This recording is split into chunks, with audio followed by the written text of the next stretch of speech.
Someone asked what I thought about HYLN's main competition, Mainspring. Yes, we're talking about this again. Seems like they have a considerable head start and have big money backing them.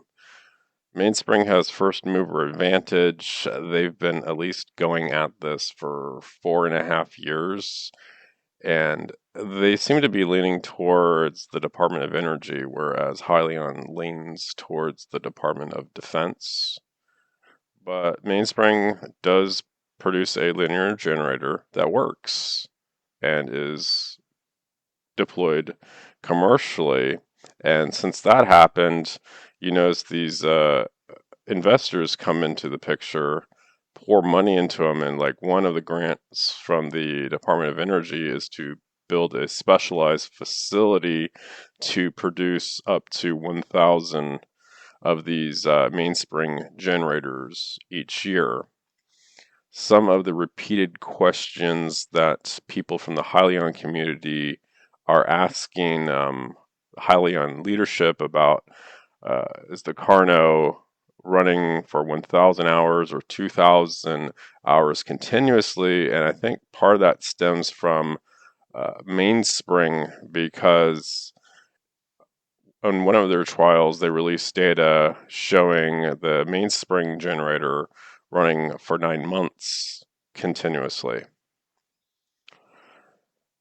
Some of the marketing terminology that HYLN uses, like for example, they started using a power module and the Carno core, and some of Mainspring's literature, they started using the term linear generator core, and I think that HYLN is kind of copying that kind of marketing terminology. They've done studies with the total addressable market, but of the total addressable market, they have something that's called the serviceable addressable market, which is how much they can actually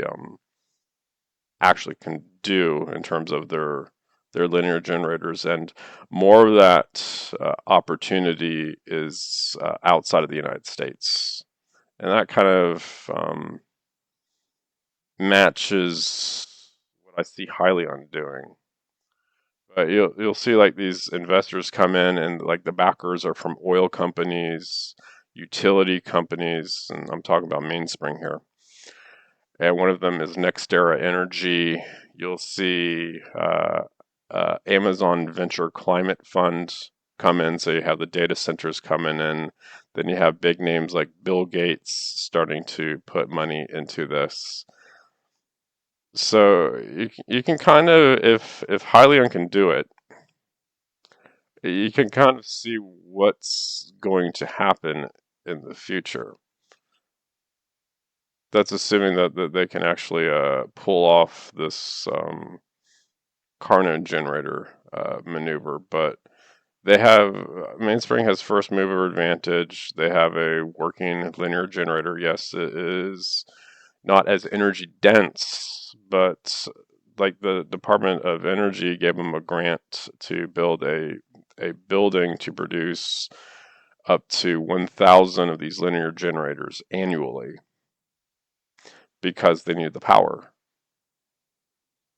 So if HYLN isn't able to produce Carno generators by the end of the year, all the money is just going to start flowing into Mainspring uh, Energy because they produce a working product. And it really doesn't matter how cool it is, if it's using advanced technology. At the end of the day, can you produce a product, and can you ship it?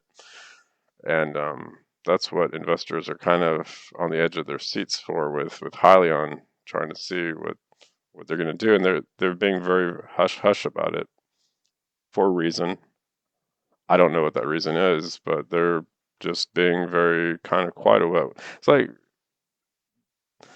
another comment that looking at these, it's not a comment on this channel, but on the Twitter feed, when people were asking HYLN questions at the recent Q&A, there was like someone talking about uh, people assembling the Carno generators during the Monroe live video, and you have to keep in mind that that is the HYLN low volume low production volume research and development facility, and most of like the cameras are pointed at the research R&D facility, but not in Cedar Park, Texas, where the high production output is taking place. So you can't really see what's going on inside of where the action's happening at, which makes me wonder. That's it for this video. Thanks for watching.